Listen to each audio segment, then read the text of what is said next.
Hi, 350. Optimism. Optimism is essential to achievement and it is also the foundation of courage and progress. सृजन India dot one. सृजन का मतलब होता है to create, build. India हमारा प्यारा country. Dot one. Quality learning and education. Tea or coffee?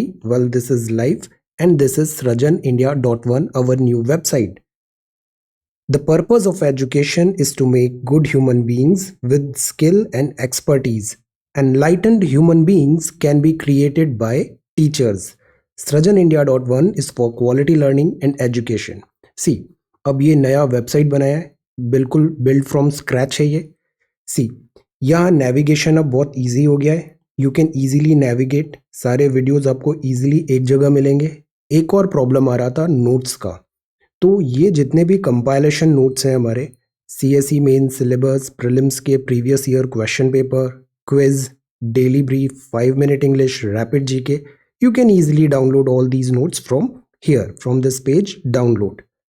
Second जो problem था हमें पुरानी वेबसाइट में, वो ये था कि नोट्स जो हम देख रहे थे उसका हायर रेजोल्यूशन पिक नहीं मिल रहा था और तुरंत नहीं अरेंज हो पा रहा था. So for that I have added this gallery. You can easily go through all the notes in picture format as well. और ये सारे जो पिक्चर्स हैं ये हायर रेजोल्यूशन है तो ईजिली रीडेबल भी होंगे. सेकेंड, ये जो डाउनलोड पोर्शन है, if you tap on this तो इस पूरे नोट्स का पीडीएफ भी you can easily download. Third जो इशू था वो था आंसर राइटिंग का. सो आंसर राइटिंग के लिए we have integrated this discuss की अब ज़रूरत नहीं है. You can easily log in with Google account, your Google account. आप अपने गूगल अकाउंट से लॉग इन कर सकते हैं and you can now download, you can now upload PDF, you can upload photograph, image of your handwritten question and answer, and you can type as well. All you have to do is log in with your Google account. और ये जितने भी post होंगे ना ये linked होंगे आपके account से. इजीली आप उसको नेविगेट भी कर सकते हो, कलेक्ट भी कर सकते हो. ये पूरा प्रोसेस बहुत ज़्यादा अब स्ट्रीमलाइन हो जाएगा. ऑलराइट. और यहाँ टैग्स भी हैं. इजीली यू कैन सी जिस वीडियो को देखना है उसका टैग यहाँ पे अवेलेबल होगा. And this calendar is also there. अब बात आती है ज्वाइन की. So there is no fee at all. You can join. Name, email, phone number is not mandatory. About में you just have to tell little bit आपका education qualification क्या है and which exam are you preparing for. That's all. You can join it for free. Now इसमें एक और button enable है, that is I support. If you click on this I support तो ये एक contribution page है. Your voluntary support or fee for srajanindia.one is deeply valued. This would be solely used in continue improving and providing quality learning education services. Because you know website hosting and all इसमें काफ़ी ज़्यादा अभी cost भी लग रहा है. So this is for support icon. Alright, so this is srajanindia.one. Let's go cracking and study full throttle. So ये है आज का newspaper 15th of December 2020. Day 350. We are going to talk about all these important articles. Rapid GK. कल के प्रश्नों के answers हैं. What is the theme of Human Rights Day 2020? The answer is recover better, stand up for human rights. Second question था pin valley national park, ये located है हिमाचल प्रदेश में. Black buck है स्टेट एनिमल पंजाब का. अर्बन गवर्नेंस इंडेक्स 2020 ओडिशा ने top किया है. कील कैनाल, ये कैनाल है, ये कैनाल दो वाटर बॉडी को कनेक्ट कर रही है और उन वाटर बॉडी के नाम है North Sea and Baltic Sea. Phobos और डीमोस ये नेचुरल सैटेलाइट्स हैं मार्स के. आज के सवाल हैं Guru Ghasidas Sanjay national park is located in which state? किस राज्य में ये स्थित है national park? Name the state animal of Sikkim. Sikkim की मैपिंग देखी थी हमने. स्टेट एनिमल क्या है सिक्किम का? Which is the second nearest star to the earth after the sun? हमारा सन एक स्टार है, अर्थ से नियरेस्ट है, बट सन के बाद दूसरा नियरेस्ट स्टार कौन सा है उसका नाम बताइए. Who coined the word geography? अभी हम ह्यूमन ज्योग्राफी भी पढ़ रहे हैं. ज्योग्राफी वर्ड किसने कॉइन किया है? विच is the largest living bird on earth? Bird है और वो प्रेजेंट में अभी एग्जिस्ट ही करता है. जो रेलिक है उनका नाम नहीं. लिविंग बर्ड ऑन अर्थ कौन सी है largest? Most densely populated state in India is, human geography, population unevenly distributed है, तो पॉपुलेशन डेंसिटी किस राज्य की सबसे ज्यादा है उसका नंबर भी बताइएगा। So these are 6 questions for today. Vocabulary है आउटेज, कल गूगल की सर्विस में आउटेज हुआ था। आउटेज का मतलब कुछ टाइम तक stopped functioning. Period when a power supply और other service is not available, उसको हम बोलते हैं आउटेज। वेरासिटी का मतलब होता है कॉन्फॉर्मिटी टू फैक्ट्स या फिर एक्यूरेसी, उसको बोलते हैं वेरासिटी, मतलब ऑथेंटिक है, एक्यूरेट है, कंफर्म्ड है, वेरासिटी। इमेंसिपेशन, हम अक्सर ये वर्ड यूज करते हैं, मॉडर्न हिस्ट्री में भी ये वर्ड आता है इमेंसिपेशन। इमेंसिपेशन का मतलब है to free from restrain, bondage, जो बंधन है उनसे मुक्ति देना, इमेंसिपेशन। एक्सोनरेट, एक्सोनरेट का मतलब होता है किसी को जो चार्जेस हैं, फॉल्ट्स हैं, उससे एब्जॉल्व करना, absolve someone from blame for a fault और रॉन्ग डूइंग। ये है कन्वेनर, अक्सर इवेंट्स होती हैं, प्रोग्राम्स होते हैं, उसमें एक कन्वेनर की पोस्ट होती है। कन्वेनर का मतलब होता है वो पर्सन, वो जॉब जिसका काम है सबको इकट्ठा करना, एक जगह पे लाना और उस काम को प्रोग्रेस कराना, that is convener. So these are vocabulary words for today.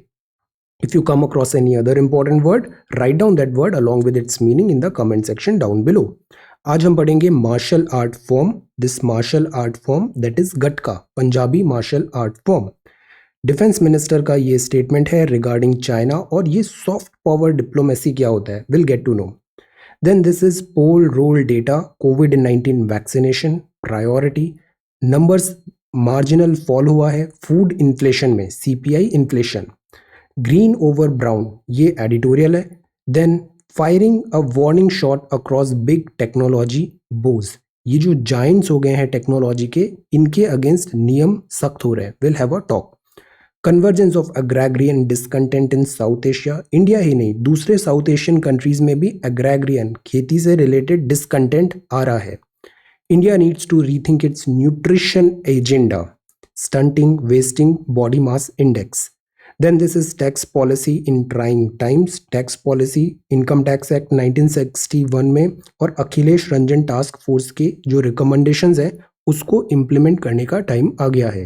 Then India Britain to discuss upgrade of ties, Boris Johnson, ये एक नया स्टेल्थ फ्रिगेट अभी रेडी हो गया है, नाम है इसका हिमगिरी। फ्यूल, और आज का मैप है ये रेड सी, ये बड़ा इंपॉर्टेंट एरिया है। So we are going to talk about all these important articles and some more in next about 35 to 40 minute. ये द हिंदू है, द हिंदू का फ्रंट पेज है, और ये इंडियन एक्सप्रेस है हमारा रेफरेंस मटेरियल। सी, ये ब्रिटिश फॉरेन सेक्रेटरी हैं डोमिनिक राब, ये मीट जयशंकर साहब टुडे, और बोरिस जॉनसन भी आने वाले हैं 26 ऑफ जनवरी को। India UK relations. Then Russian hackers, massive cyber attack, British spy thriller, author John dies aged 89. This is cases of COVID vaccination triggered fungal infection surfaces. एक नया फंगल इन्फेक्शन के कुछ केसेस आ रहे हैं, इसको अभी आगे देखते हैं। अब ये जो फोटोग्राफ है ना, although this is farmer protest, but look at this photograph. ये पंजाबी मार्शल आर्ट है जिसका नाम है गटका। इंडिया में हमारा ट्रेडिशन रहा है, इंडिया के डिफरेंट पार्ट्स में, कल्चर में जो डांस फॉर्म्स हैं they are very near to our culture, और कुछ डांस फॉर्म ऐसे होते हैं जो मार्शल इन नेचर होते हैं, मार्शल युद्ध। तो ट्रेडिशनल मार्शल डांस फॉर्म है ये, that is name gatka. Gatka belong करता है सिख कम्युनिटी में, इसमें सॉर्ड और स्टिक्स यूज होती है, और बेसिकली ये जो टेक्निक है वो है सेल्फ डिफेंस का, ये एक बैटल टेक्निक होती है। सिखिज्म में सिक्स्थ सिख गुरु हरगोबिंद सिंह जी साहब अडॉप्ट किया था kirpan for self defence. 10th Guru Gobind Singh made it compulsory for everyone to use weapons for self defence, so this was about self defence. अब ऐसे ही मार्शल आर्ट दूसरे कल्चर्स में भी देखने को मिलता है, जैसे एक है कलारी पयट्टू, इसको oldest martial art in India कहते हैं। एक है सिलाम्बम, ये भी एक काइंड ऑफ स्टाफ ऐसा होता है, स्टाफ फेंसिंग है ये। थांगटा एंड सरीत सारक है, परी खांड है, मुष्टि युद्ध है, लाठी है, थोड़ा है। दीज आर वेरी कॉमन और बहुत फ्रिक्वेंटली एग्जाम में पूछे गए हैं। तो आज का पहला प्रश्न है, Prepare a list of some Indian martial art dance form. Discuss their cultural significance. इनका सांस्कृतिक महत्व क्या है Indian martial art dance forms का. So this is the first question for today. अब जो नेक्स्ट है that is about this defence minister statement. India is far ahead of China in soft power. What does it mean by soft power, जो हमारे defence minister ने कहा है. We have always been at strategic forefront of global security. India का जो history है, track record है, India हमेशा से बहुत responsible country of the world रहा है, रेस्पॉन्सिबल नेशन. अब what does it mean by soft power. See, एक तो हार्ड पावर होता है. हार्ड पावर मतलब आपकी मिलिट्री स्ट्रेंथ हुआ, है ना, आर्मी की स्ट्रेंथ हुआ, आपके पास वेपन्स कितने हैं, इकोनॉमिक मसल्स कितनी है, सो दैट आप सामने वाले कंट्री या वर्ड को कोयर्स कर सकते हैं to do certain kind of thing. तो that is called hard power. Soft power जो होती है ना, उसमें आप फोर्सफुली कुछ चीज़ नहीं करते, बल्कि आप एनकरेज करते हो, मोटिवेट करते हो, इंटरेस्ट लाते हो अदर नेशंस एंड कंट्रीज का to interact, to participate, to come together in one page. That is called soft power. तो चाइना जो है, चाइना नो डाउट बहुत स्ट्रांग बन रहा है, रैपिड राइज हो रहा है, बट चाइना के साथ जो वर्ड एसोसिएटेड होता है वो होता है फियर, रेस्पेक्ट नहीं होता है. चाइना का अनप्रोवोक्ड एग्रेशन है. बिग बिल्डअप किया इसने आर्म्ड फोर्सेस एलएसई में. तो जो फ्यूचर ऑफ वॉर फाइटिंग है उसमें नो डाउट हमें टेक्नोलॉजी ज़रूरत पड़ेगी, but at the same time hard power is there. Soft power जो हमारा ट्रेडिशनल स्ट्रेंथ रहा है, जैसे कि हमारे कल्चरल इंटीग्रेशन होते हैं, या हमारे गांधीयन थॉट्स हैं, या फिर हमारे पीपल ऑफ इंडियन ओरिजिन के कनेक्ट्स हैं, cultural, there are so many things. तो ये चीज़ें होती है, ये होती है सॉफ्ट पावर. सॉफ्ट पावर का एक अपना इंपॉर्टेंस होता है, बट अक्सर ये फिर सवाल उठता है कि क्या सॉफ्ट पावर सफिशिएंट है. इंडिया केवल सॉफ्ट पावर पे रिलाई करेगा तो इज इट गुड. इतने टाइम तक क्या इसने हमें अच्छे रिजल्ट्स दिए, अच्छे रिजल्ट्स दिए हैं, but this is not sufficient. Ideal way ये होता है कि सॉफ्ट पावर तो हो, साथ ही साथ आपके पास हार्ड मसल स्ट्रेंथ भी होना चाहिए. तो it has to be a balance of soft and hard power. Politics में soft power is the ability to attract and co-opt rather than coerce. In other words, soft power मतलब होता है shaping the preferences of others through appeal and attraction.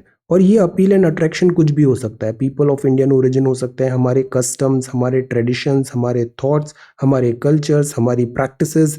हम जैसे अफगानिस्तान में हम बहुत ज़्यादा उधर हेल्प करते हैं उनका पार्लियामेंट बनाने में, एजुकेशन देने में, कल्चरल हेल्प करते हैं. तो what is this, this is soft power. हम बूट्स ऑन ग्राउंड नहीं भेज रहे because that would be hard power. The thing is we need to find a balance. अब इसमें मिनिस्ट्री ऑफ एक्सटर्नल अफेयर्स का एक बहुत अच्छा आर्टिकल है, दिस mea.gov.in में आप जाइएगा, डिस्टिंग्विश्ड लेक्चर्स में, इंडियाज सॉफ्ट पावर डिप्लोमेसी. इसमें बहुत अच्छे से लिखा है कि सॉफ्ट पावर क्या होता है, इंटरनेशनल रिलेशंस में इंडिया का क्या स्ट्रेंथ रहा है.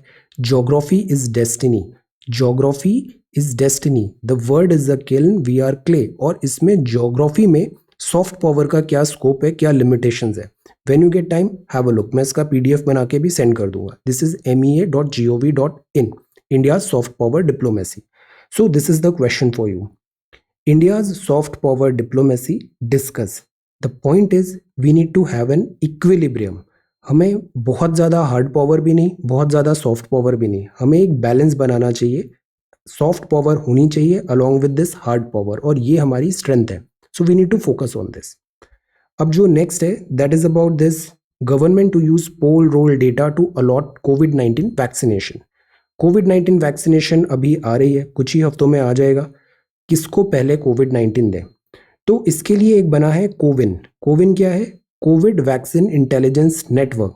Vaccine intelligence network, CoWIN. ये एक डिजिटाइज्ड प्लेटफॉर्म होगा. इसमें ट्रैक रखा जाएगा कि बेनिफिशियरीज कौन है जिसको कोविड-19 वैक्सीनेशन पहले प्रोवाइड करें. वो हेल्थ केयर वर्कर्स हो सकते हैं, फ्रंटलाइन वर्कर्स हो सकते हैं, जो 50 साल से ऊपर है उनको प्रोवाइड कराया जा सकता है. यंगर पर्सन जो 50 के कम है बट उनमें कोमॉर्बिडिटी है, उनको फर्स्ट स्लॉट में प्रोवाइड किया जा सकता है. So this would be the idea. CoWIN vaccine intelligence network, prioritise करना वैक्सीन डिलीवरी. जैसे दिल्ली में देखिए, health worker collecting samples for कोविड-19 टेस्ट इन जनकपुरी. ये नवंबर का डेटा है, इन्फ्लेशन ड्रॉप हुआ है 9.43% में, सीपीआई डाउन है 6.93 फ्रॉम 7.61% इन अक्टूबर। ये सब क्या है? इन्फ्लेशन है। इन्फ्लेशन क्या होता है? कीमतों में बढ़ोतरी। इकोनॉमिक्स, एक बार मैक्रो इकोनॉमिक्स पढ़ लीजिए, ये सारे कॉन्सेप्ट्स बड़े अच्छे से हो जाएंगे। एक बार फाउंडेशन रेडी हो गया ना, फिर पढ़ने में बहुत मजा आता है। तो that is why emphasising so much कि हम systematically just go through it once, 10th 11th 12th, ताकि एक बेसिक वोकेबुलरी आपकी रेडी हो जाए। फिर हम ये जो गेम प्ले करेंगे, इसमें न्यूज़पेपर एनालिसिस, करंट अफेयर्स, इसका बहुत ज़्यादा सेंस बनता है।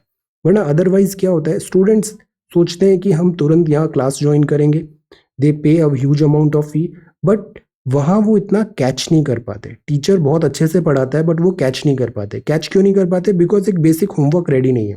So prepare this foundation. अब November sees food inflation drop to 9.43%। Marginal fall हुआ है किसमें? रिटेल इन्फ्लेशन में। एक हमने टर्म भी देखा था कोर इन्फ्लेशन, जिसमें जो बहुत ज़्यादा फ्लक्चुएशन आता है फूड एंड ऑल, वो हटा देते हैं, कोर इन्फ्लेशन। यहाँ बात है CPI inflation, consumer price index. CPI inflation को हेडलाइन इन्फ्लेशन भी कहा जाता है। नेशनल सैंपल कंबाइन करता है रूरल और अर्बन डेटा को और ये फिगर लाता है। So the point is marginal fall हुआ है रिटेल इन्फ्लेशन में भी, फूड इन्फ्लेशन में भी, और ऐसा पहली बार हुआ है पास्ट 3 मंथ में। अब इन्फ्लेशन क्यों इतना ज़रूरी है टारगेटिंग करना? बिकॉज अगर इन्फ्लेशन होता है तो purchasing power of your money deteriorate होती है। इन्फ्लेशन होता है तो आरबीआई की जो मॉनेटरी पॉलिसी कमेटी है वो फ्रीली रेट कट नहीं कर पाती, और रेट कट करना बहुत ज़रूरी है बिकॉज इकोनॉमिक रिवाइवल हमें ज़रूरी है। पर अगर रेट कट ज़्यादा करेंगे तो इन्फ्लेशन बढ़ जाएगा, तो इसलिए आरबीआई मॉनेटरी पॉलिसी कमेटी के हाथ बन जाते हैं। तो that is why it is a good sign कि मार्जिनल फॉल हुआ है ऑल दो इन्फ्लेशन में। आरबीआई को अब ज़्यादा हेडरूम मिलेगा। So this is November sees food inflation drop to 9.43%, COVID, and this is diplomacy. So यहाँ पे कल हमने नर्सिंग का भी एक आर्टिकल पढ़ा था, काफ़ी अच्छा आर्टिकल था। उसमें बॉटल नेक्स बताए थे नर्सिंग एजुकेशन और एज अ करियर जो लोग ले रहे हैं उनको क्या चैलेंजेस आ रहे हैं। सिमिलरली यहाँ पे AIIMS nurses union goes on indefinite strike. Gujarat में ये 30,000 मेगावाट का रिन्यूएबल एनर्जी पार्क है। आगे एडिटोरियल भी है जिसमें हम पढ़ेंगे nationally determined contribution once again, Paris climate deal.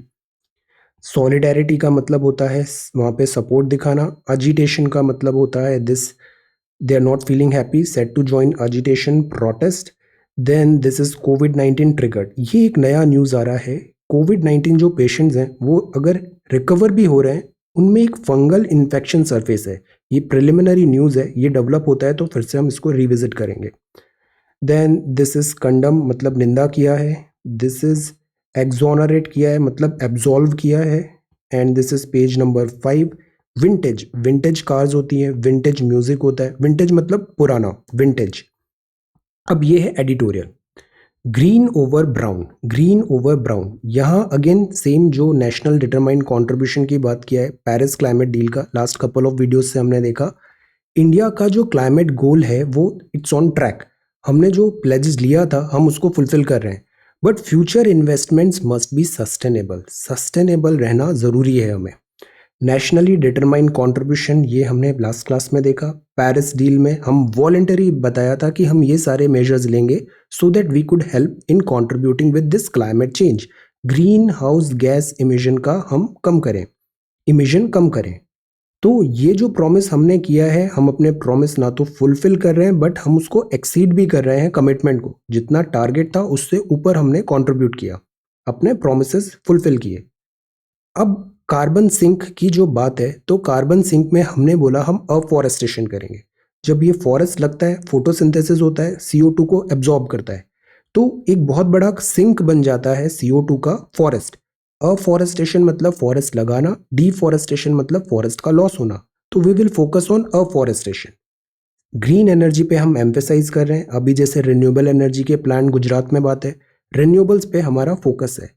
Editorial में जो बात उठाया है वो ये है कि ये जो डेटा है ये वेरीफाइबल है या नहीं है। ऑल्दो एमिशन गैप रिपोर्ट 2020 जो UNEP की है, इसमें भी इस बात को कहा है कि G20 के जो नेशंस हैं उनमें से India is doing really well इस कमिटमेंट पे, ग्रीन हाउस गैस को कम करने में। बट ये जो चीज़ें हैं इनका वेरीफाइबल भी होना चाहिए।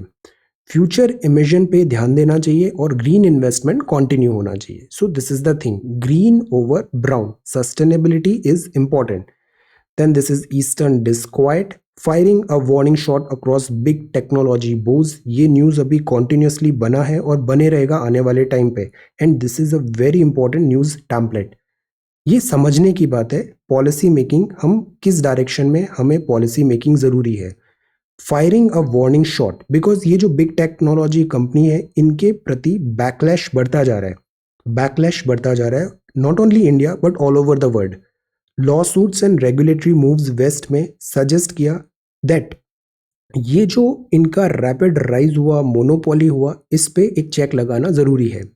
Monopoly of big tech company है because what they do anti competitive practices.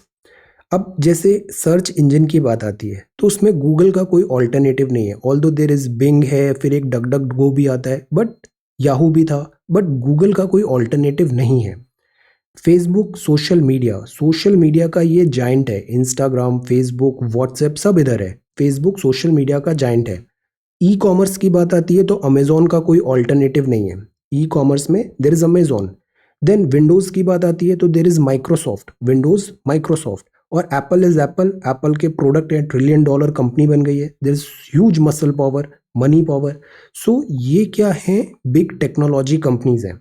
इनके पास इतना पैसा है, इतने रिसोर्सेज हैं, इतना स्ट्रेंथ है कि दे कुड डू एनीथिंग.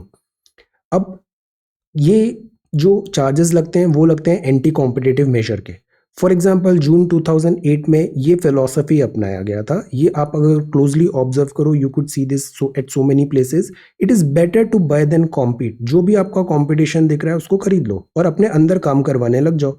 वो ग्रो करेगा और उससे हेल्प आपका होगा, और उसकी ग्रोथ एक पर्टिकुलर पॉइंट के बाद फिर आगे नहीं होगी. It is better to buy than compete, ये एक फंडा रहता है. देन अगर खरीद नहीं पा रहे हैं और वो उसे सेल नहीं कर रहा है स्मॉलर प्लेयर, तो फिर उस स्मॉलर प्लेयर का लाइफ डिफिकल्ट कर दो. स्ट्रॉन्ग आर्म टैक्टिक्स इन नेगोशिएशंस होती है. और फिर एक टर्म यहाँ पे यूज़ किया, the wrath of Mark. The point is कि ये सब चीज़ें थोड़ा एंटी कॉम्पिटिटिव है, तो there has to be laws. Political एक नई चीज़ और आया, जैसे कैम्ब्रिज एनालिटिका का आया. तो this is huge challenge, huge risk for democracy. In technology companies के पास इतना पावर है कि वो मूड स्विंग कर सकती है पूरे एक ऑडियंस का जस्ट बिफोर द इलेक्शन. तो इलेक्शंस क्या फेयर होंगे फिर? नो. सो पॉलिटिकल लिंकेजेस में भी इनकी रिस्पॉन्सिबिलिटी को एड्रेस करना ज़रूरी है, फेयर इलेक्शंस. तो इस बात पे गवर्नमेंट, ना केवल यूएस में, इंडिया में भी, यूरोप में भी, हर जगह जो गवर्नमेंट्स है ना वो इन पे नज़र रखे हुए हैं. बट द प्रॉब्लम ये आती है कि जो गवर्नमेंट, जो हेड्स हैं, जैसे यूएस में भी इनका जो अभी मीट हुआ था, इनको बुलाया गया था, जाइंट्स थे, सुंदर Pichai, Google and Zuckerberg and this Amazon, ये सब आए थे. बट जो इनसे सवाल पूछ रहे थे ना, देवर एमेचर, उनको टेक्नोलॉजी का कोई नॉलेज ही नहीं था, कैसे ये वर्क करती है. This is the primary reason कि ये स्कॉट फ्री हो जाते हैं. बिकॉज जो गवर्नमेंट है उसको पता ही नहीं है टेक्नोलॉजी कैसे वर्क कर रहा है, किस डायरेक्शन में जा रहा है, क्या उसके चीज़ें होंगे. तो government is one thing, government को अपडेट करना पड़ेगा, अपना गेम अप करना पड़ेगा. एट द सेम टाइम जो कंज्यूमर्स हैं, व्यूअर्स हैं, उनको भी स्टेप अप करने की ज़रूरत है, मैच्योर होने की ज़रूरत है.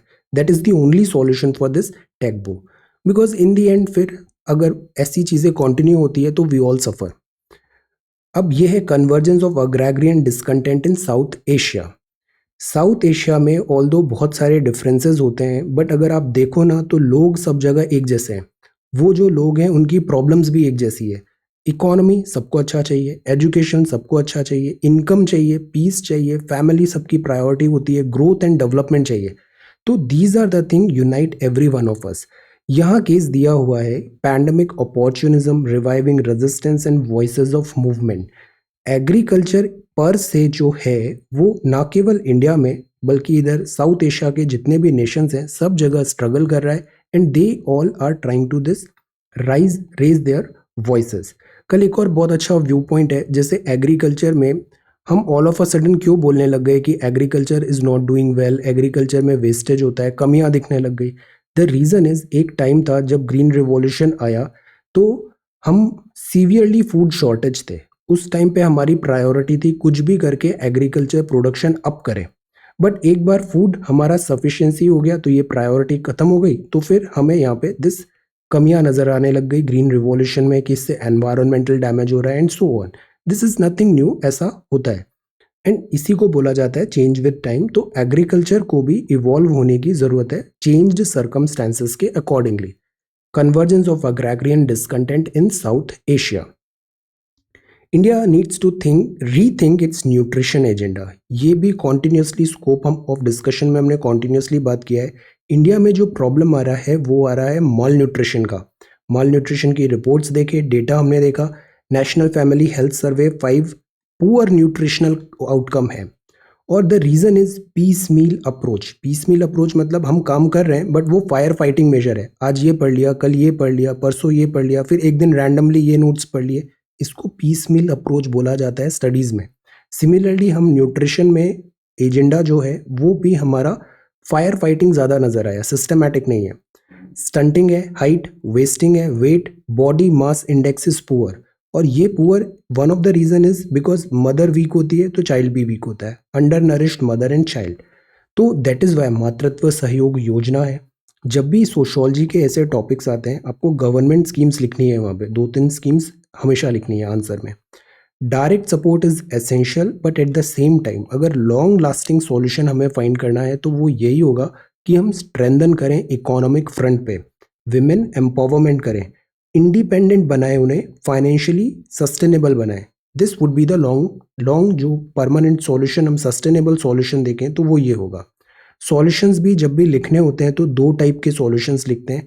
एक लिखते हैं इमीडिएट, आज की डेट में, आज अगर कोई प्रॉब्लम है तो पहले तो उसे क्विक असिस्टेंस दो, फिर जो उसका रूट कॉज है उस प्रॉब्लम को सॉल्व करो। तो डायरेक्ट असिस्टेंस दो, ये इमीडिएट हेल्प मिलेगा।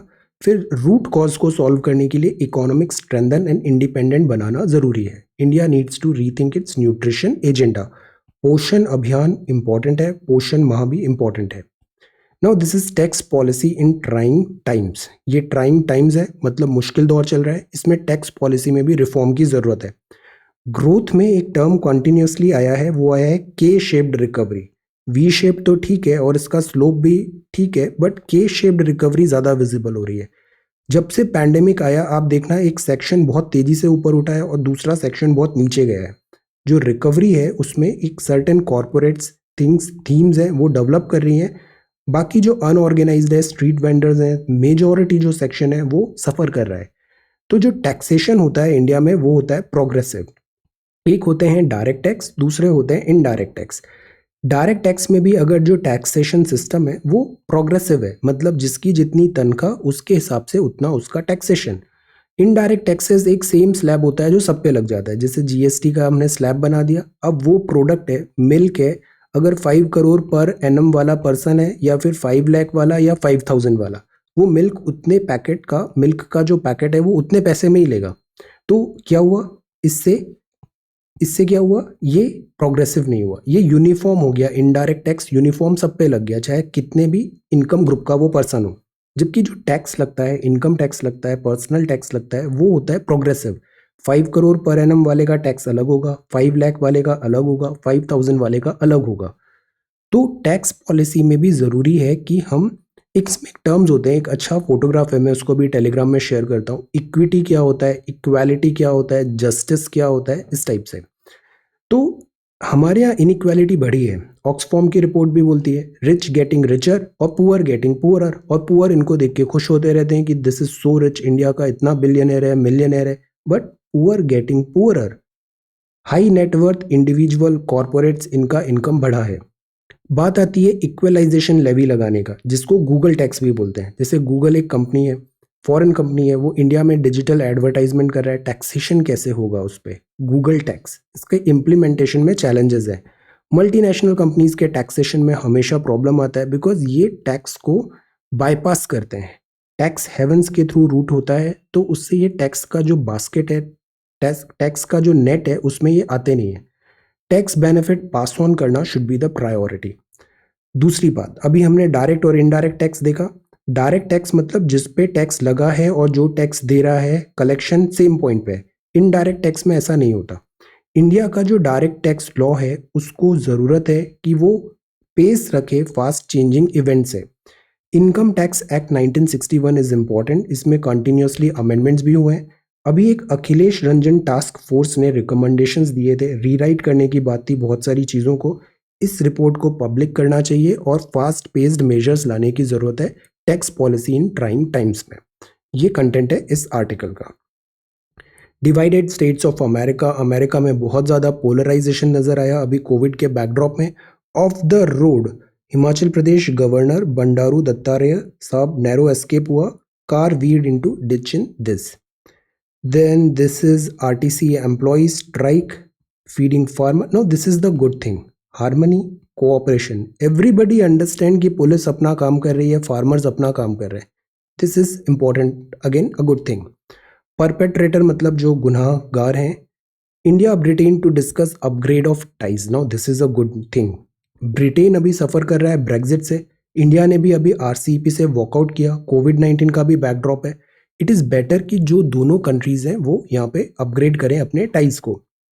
यूके के फॉरेन सेक्रेटरी अभी विजिट करेंगे इंडिया में, बोरिस जॉनसन हो रहा है, यूजुअली आने वाले हैं 26 जैन। यूजुअली ऐसा होता है जब हेड ऑफ स्टेट आते हैं या प्राइम मिनिस्टर विजिट होता है इंपॉर्टेंट, उससे पहले वहाँ के फॉरेन मिनिस्टर, कॉरपोरेट इस टाइप से आके एक बैकग्राउंड तैयार कर लेते हैं। तो कल हमने एक काम देखा था, जब भी गवर्नमेंट कैसे काम करती है, एक होता है इनफॉर्मल, दूसरा होता है फॉर्मल। कोई भी बड़ा काम करने से पहले उसका होमवर्क रेडी रखना चाहिए। अब ये जैसे आ रहे हैं ना फॉरेन सेक्रेटरी, ये होमवर्क रेडी करेंगे सो दैट जब बोरिस जॉनसन आएंगे तो स्मूथली सारी ट्रेड डील्स पे हम डिस्कशन, बिकॉज अपना ना हो गया है, साइन हो जाएंगे वहाँ पे ट्रेड डील्स में। तो बोरिस जॉनसन चीफ गेस्ट होने वाले हैं। अब बहुत सारे थीम्स हैं। ट्रेडिशनली हमारे यहाँ ऐसा सेंटिमेंट्स होता है बिकॉज ब्रिटेन ने राज किया है बहुत टाइम तक, तो थोड़ा एक नेगेटिविटी है। बट द पॉइंट इज अब 2020 आ गया है, हमारे पास कोऑपरेशन का भी बहुत ज़्यादा स्कोप है और इस कोऑपरेशन पे हमें फोकस करना चाहिए। Trade, defence, climate migration, mobility, education, health sector, post Covid में ये इंपॉर्टेंट चीज़ है post Covid and post Brexit पे, जहां इंडिया और यूके बहुत बड़ा कोलैबोरेशन कर सकते हैं इन सब चीज़ों में। यूके ऑल्दो अब पहले जैसा सुपर पावर नहीं है, but UK still very very important country. 6th generation fighter technologies पे हमें वर्क करना चाहिए। 4th है रफाल 4.5 है, 5th ही नहीं, now we should start working on 6th। Queen Elizabeth class aircraft है। कैरियर इंडियन नेवी प्रपोज्ड है, सेकेंड इंडिजिनस कैरियर का भी। तो इधर भी यूके का एक्सपर्टीज है। दिस नेविगेशन में यूके की फ्लीट भी हमने पढ़ा था मॉडर्न एंशिएंट इंडिया में कि यूके का फ्लीट काफ़ी अच्छा था, यूके ने यूजुअली काफ़ी डोमिनेंस बनाया है। तो we could take certain technology, हम यहाँ से ले सकते हैं। तो दिस इज द थिंग, और यूके को बदले में बहुत बड़ा मार्केट एक्सेस मिलेगा इंडिया का। इम्प्रूव करें मैरीटाइम डोमेन अवेयरनेस भी, ये कुछ यहाँ पे हाइलाइट्स दिए हैं जिस पे हमको कॉपरेशन करना चाहिए। क्वीन एलिजाबेथ का, देन फिर हम नेवी इंफॉर्मेशन फ्यूजन सेंटर बना सकते हैं ओशियन रीजन में। This is the thing, the point is convergence. तो ये बात है, Britain discuss upgrade of ties. ये एक stealth frigate Himgiri is ready, Himgiri ready है। ये स्टेल्थ फ्रिगेट है, डॉकयार्ड में बनती है। एक ये कोलकाता में है और एक मजेगांव का है।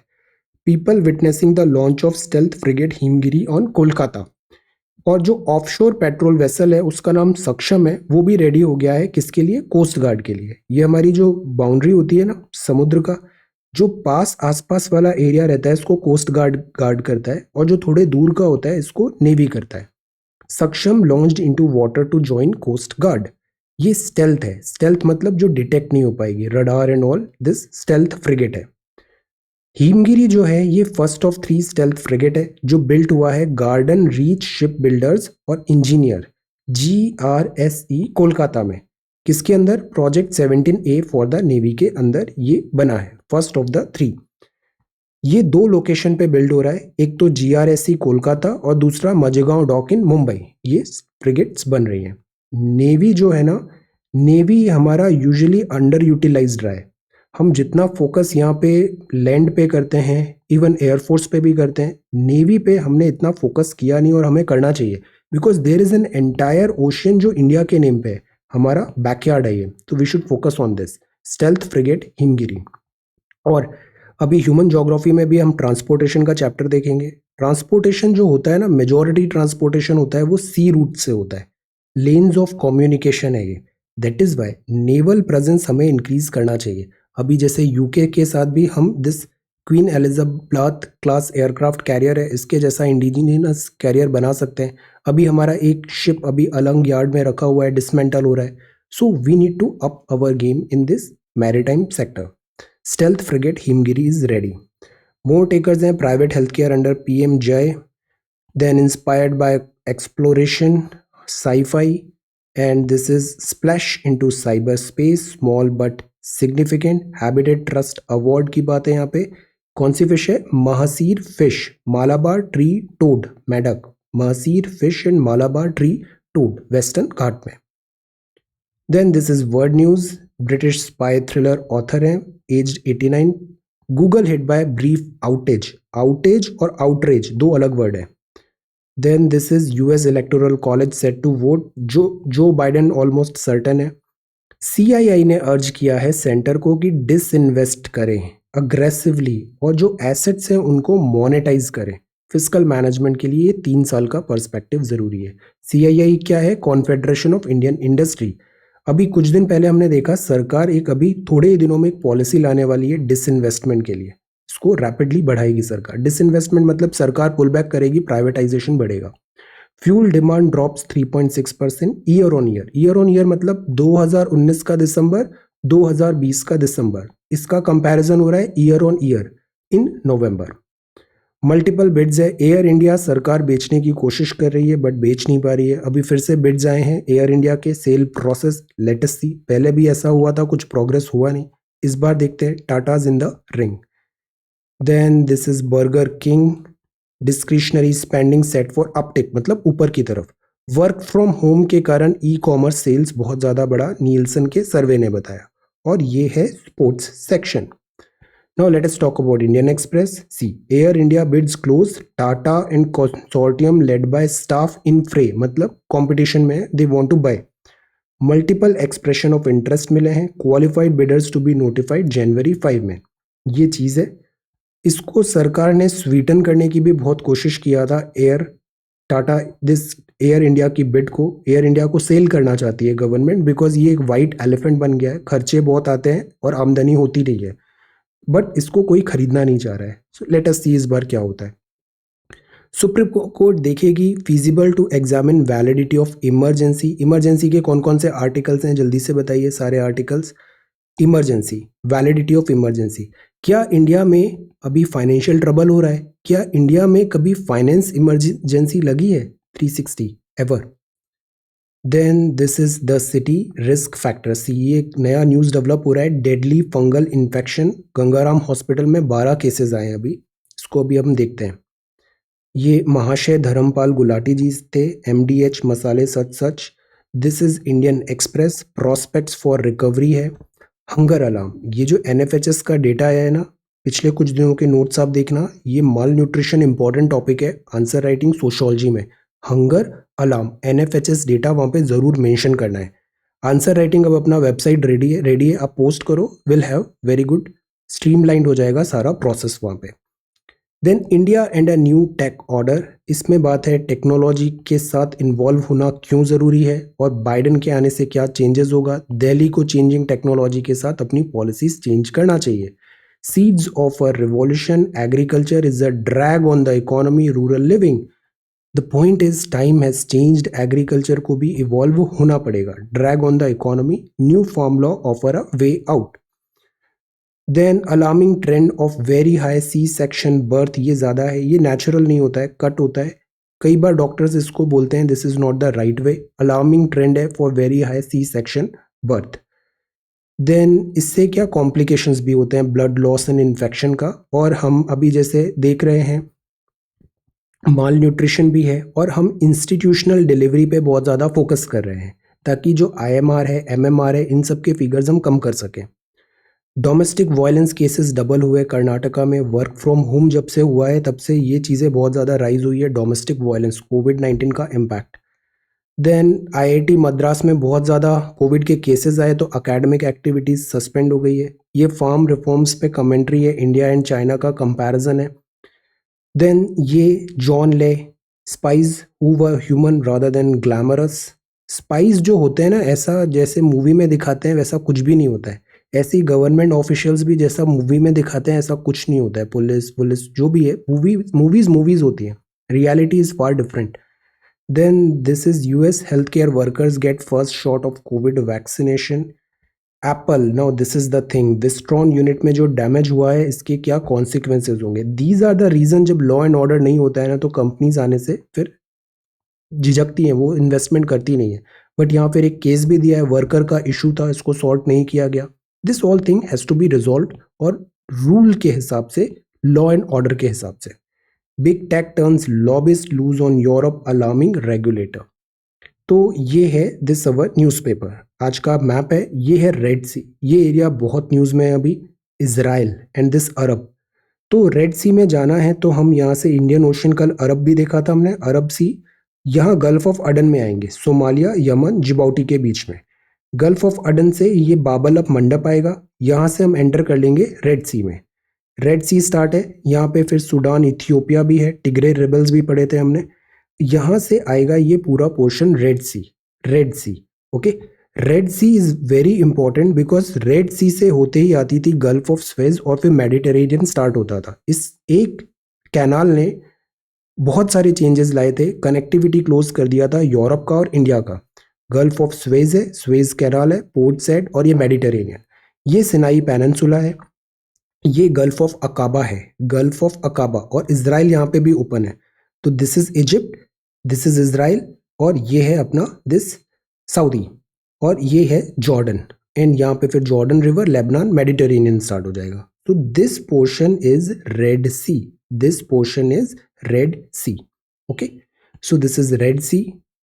Take order, Britain, stealth frigate, tax policy, nutrition agenda, discontent in South Asia, firing warning shot, technology companies, green over brown, marginal fall inflation में, कोविड-19 वैक्सीनेशन एंड सॉफ्ट पावर। एक बार आप एमईए का आर्टिकल भी देखना, इंडिया सॉफ्ट पावर डिप्लोमेसी, और Indian martial art dance form. So this is 15th of December 2020. Thank you so much for watching this video. Take care, study well and be safe.